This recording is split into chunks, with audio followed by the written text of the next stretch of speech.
રામ રામ ખેડૂત મિત્રો, મારું નામ છે દિલીપ પટેલિયા અને આપણી YouTube channel Shriram pesticides Mahuva ઉપર આપ સર્વે મિત્રોનું હાર્દિક સ્વાગત છે। તો હવે ખેડૂત મિત્રો, આજે આપણે વાત કરવાની છે ટેટીની સંપૂર્ણ ખેતી વિશેની આજે આપણે ચર્ચા કરવાની છે। એને અલગ અલગ જગ્યાએ અલગ અલગ નામથી બોલાવવામાં આવે છે। અમુક જગ્યાએ ટેટી કહે છે, અમુક જગ્યાએ સાકર ટેટી કહે છે, અમુક જગ્યાએ માધુરી કહે છે। તો એની આજે આપણે ખેતી વિશે સંપૂર્ણ ચર્ચા કરવાની છે। તો આજના વિડીયોની અંદર આપણે માહિતી લેશું કે એમાં આપણે જમીન કઈ પસંદ કરી, કઈ જમીનની અંદર એનું વાવેતર થઈ શકે, કેવા વાતાવરણની અંદર એનું વાવેતર થઈ શકે, એનો બીજ દર શું હોય અને એના બિયારણની પસંદગી વિશે। તો આ તમામ વિષયો ઉપર આપણે આજે ચર્ચા કરવાની છે। તો વિશેષ કોઈ સમય નહીં બગાડતા આપણે આજે ટેટીની ખેતી વિશે માહિતી લઈએ। તો સૌપ્રથમ એમાં આપણે જમીન કઈ પસંદ કરવી, તો એના અંદર તમે મધ્યમ કાળી, ગોરાડુ અથવા રેતાળ એવી જમીન પસંદ કરી શકો છો કે જેની નિતાર ક્ષમતા સારી હોય છે, પાણીનો ભરાવ જે છે એમાં થતો ન હોય, વ્યવસ્થિત ઢાળવાળી એવી જમીન તમે પસંદ કરી શકો છો। જમીનની અંદર પાણી ભરાઈ રહેતું હોય એવી જમીન પસંદ કરી શકાતી નથી, કારણ કે એમાં ફળ બગડવાની જે શક્યતા છે એ વધારે રહેતી હોય છે।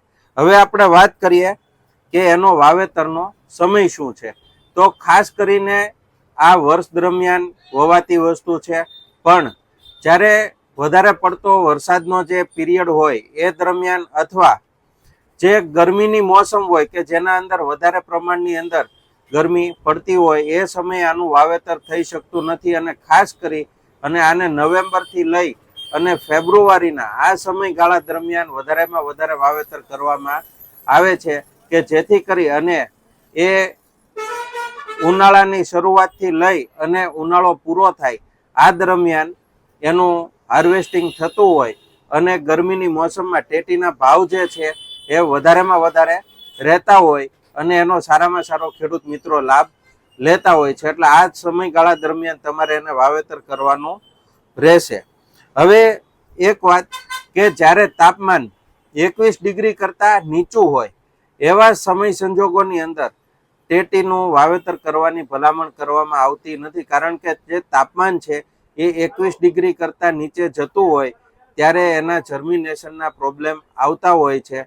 એટલે એ સમયગાળા દરમિયાન એટલે કે અતિશય ઠંડીના પીરિયડની અંદર એનું વાવેતર કરવાની ભલામણ કરવામાં આવતી નથી।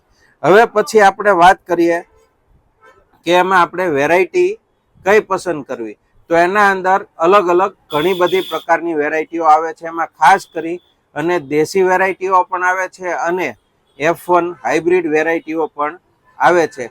તો હવે દેશી વેરાયટીની વાત કરીએ તો એમાં આપણી પાસે જે વેરાયટીઓ હાજર છે એ હું તમને અત્યારે બતાવી દઉં અને એમની ખાસિયતો વિશે પણ થોડી ચર્ચા કરી લઈએ। તો સૌ પ્રથમ જે આપણે માધુરી કહે છે એ આ ટેટી છે, પંજાબ સીડ્સનું છે, પંજાબ સીડ્સનું પણ આવે છે અને ડોક્ટર સીડ્સનું પણ આવે છે મધુરસ। એ આપણે માધુરી ટેટી જે કહેવાય છે એ આ ટેટી છે, આનું તમે વાવેતર કરી શકો છો। આ દેશી જે ટેટી આવે છે એ આ બિયારણ છે। હવે પછીની વાત કરીએ તો આનો જે માવો છે એ કેસરી કલરનો નીકળે। હવે આપણે વાત કરીએ કે લીલા અંદર જે લીલો કલરનો માવો નીકળે એ વેરાયટી, તો એ આ છે કજરી વેરાયટી। આનો જે છાલનો કલર આવશે એ મરૂન કલરનો આવશે અને બ્રાઉન કલર આવશે અને લીલા લીટા પડશે અને આની જે અંદરનો જે ગર છે, માવો છે એ લીલા કલરનો નીકળશે। ખાવાની અંદર ખૂબ જ મીઠી હોય છે અને આ બંને વહેલી પાકતી જાતો છે, એટલે કે આ તમારો વાવેતરના પછી 60 દિવસની આજુબાજુ, 55 થી 60 દિવસની આજુબાજુ એ હાર્વેસ્ટિંગ માટે તૈયાર થઈ જતી હોય છે અને આ બંને દેશી જાતો છે। હવે આપણે વાત કરીએ કે F1 હાઇબ્રિડની અંદર આપણે કઈ વેરાયટીઓ વાવી શકીએ, તો F1 હાઇબ્રિડની અંદર ખૂબ જ પ્રચલિત એવી પંજાબ હાઇબ્રિડ ડોક્ટર સીડ્સની આવશે અને વનવે ટેટીની અંદર બધાયથી વધારેમાં વધારે વેચાતી હોય તો એ પંજાબ હાઇબ્રિડ છે, આ બધાયથી વધારે વેચાય છે। આનો જે માવાનો કલર છે એ પણ કેસરી રહેશે અને ઉપર આ લીટા અને જાળી ટાઈપનું આવશે, વ્હાઈટ કલર ઉપર આવશે। એટલે આ પણ સારું એવું માર્કેટની અંદર નામ ધરાવે છે અને સારામાં સારી વેરાયટી છે કે જે માર્કેટની અંદર ટોપ ઉપર વેચાય છે અત્યારે, પંજાબ હાઇબ્રિડ ડોક્ટર સીડ્સનું. એના સિવાય સેમ એ જ વસ્તુ સ્પેશિયાલિટી સીડ્સની છે. બંનેની ખાસિયતો સેમ છે, માત્ર ને માત્ર કંપની અલગ છે. હવે પછી આપણે વાત કરીએ તો સેકન્ડ હાઈએસ્ટ અને આમ ગણીએ તો બધાયથી વધારેમાં વધારે પ્રખ્યાત અને નામચીન એવી વેરાયટી એ છે BSF કંપનીનું મધુરાજા. આ તમે જોઈ શકો છો, સફેદ કલરની ટેટી આવશે. જે માવાનું જે દળ છે એ ખૂબ વધારે પ્રમાણની અંદર આવશે અને ખૂબ વજન ધરાવતી આ ટેટી છે મધુરાજા. BSF કંપનીની છે, F1 હાઇબ્રિડ વેરાયટી છે અને માર્કેટની અંદર ખૂબ જ પ્રચલિત એવું નામ છે કે દરેક ટેટીવાળા ખેડૂતે મધુરાજા ન કરી હોય એવું બને નહીં. જેટલા ખેડૂત મિત્રો ટેટીનું વાવેતર કરે છે એમણે મધુરાજા તો ફરજિયાત વાવેલી જ હોય છે. તો એક છે આ મધુરાજા. અને બીજી એમની નવી વેરાયટી આપણે કહી શકીએ તો લાયલપુર 257 વેરાયટી. આને આપણે જાળીવાળી ટેટી તરીકે પણ ઓળખીએ છીએ. આનો જે ઉપરનો જે કલર છે એ એકદમ પીળાશ ટાઈપનો છે અને જે ઉપર છે સ્ટ્રક્ચર ટાઈપનું છે, એટલે કે જાળી ટાઈપનું આની છાલ છે અને ખૂબ જ વજનદાર અને સારી ટેટી છે લાયલપુર 257. તો આનો પણ તમે ઉપયોગ કરી શકો છો. હવે આપણે વાત કરીએ કે આને વાવેતર આપણે કઈ રીતે કરી શકીએ. તો જે દેશી વેરાયટીઓ છે એ તો સામાન્ય રીતે ખેડૂત મિત્રો ઓપનની અંદર વાવેતર કરતા હોય, એટલે કે ખુલ્લી જમીનની અંદર ક્યારાપાળા કરી અને વાવેતર કરતા હોય છે. પણ જેટલી F1 વેરાયટીઓ છે એમને ખાસ કરી અને ડ્રીપની અંદર વાવેતર કરવાનું ભલામણ કરવામાં આવે છે કે ડ્રીપ ઇરિગેશનથી જ એનું વાવેતર તમારે કરવું, કે જેથી કરી અને એના અંદર ચડાવવામાં આવતા ગ્રેડ ને આપણે સમયાંતરે ચડાવી શકીએ અને સારામાં સારું એનું જે આપણે ઉત્પાદન જે છે એ લઈ શકીએ. અને જો એના અંદર મલ્ચિંગથી જેટલા પણ ખેડૂત મિત્રો કરે છે, ગ્રો કવરથી કરે છે, એ સારામાં સારું એનું ઉત્પાદન લઈ શકે છે. મોટા ભાગના જે F1 કરવાવાળા ખેડૂત મિત્રો છે એ ગ્રો કવર મલ્ચિંગ એના અંદર જ ટેટીનું વાવેતર કરતા હોય છે, કે જેનાથી ટેટીનો વિકાસ પણ સારો થતો હોય છે અને એને રોગ જીવાતની સામે અને પ્રતિકૂળ વાતાવરણની સામે પણ સારું એવું રક્ષણ મળતું હોય છે. તો જે ખેડૂત મિત્રો ગ્રો કવરની અંદર કરે છે અથવા મલ્ચિંગની અંદર કરે છે એ તો બેસ્ટ જ છે, બધાયથી સારામાં સારું છે. પણ જે ખેડૂત મિત્રો કદાચ ઓપનમાં કરવાનું વિચારતા હોય તો એ ખેડૂત મિત્રોને ખાસ વિનંતી છે કે તમે કમસે કમ ડ્રીપ ઇરિગેશનથી પણ ટેટીનું વાવેતર કરો, કે જેથી કરી અને તમે સારામાં સારું એનું પ્રોડક્શન તમે લઈ શકો.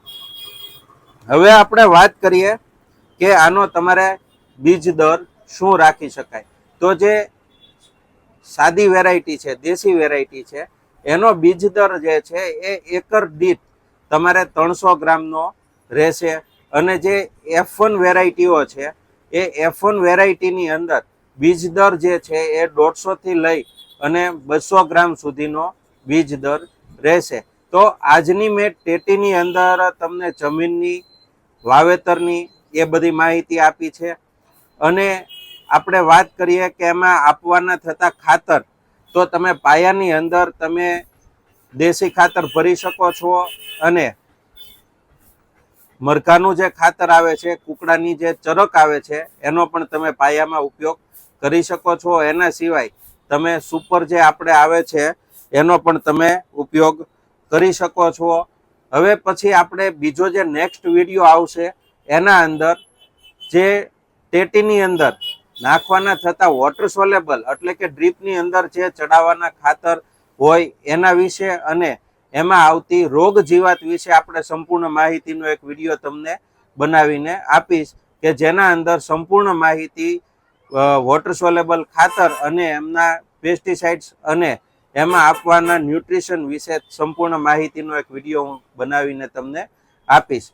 જો તમને મારી માહિતી સારી લાગી હોય તો વિડીયોને એક લાઈક કરી દો. અને હજુ સુધી જો તમે આપણી ચેનલ શ્રીરામ પેસ્ટિસાઇડ્સમાં નવા છો અને આપણી ચેનલને સબસ્ક્રાઇબ નથી કરી તો આપણી ચેનલને સબસ્ક્રાઇબ કરી લેવા નમ્ર વિનંતી છે.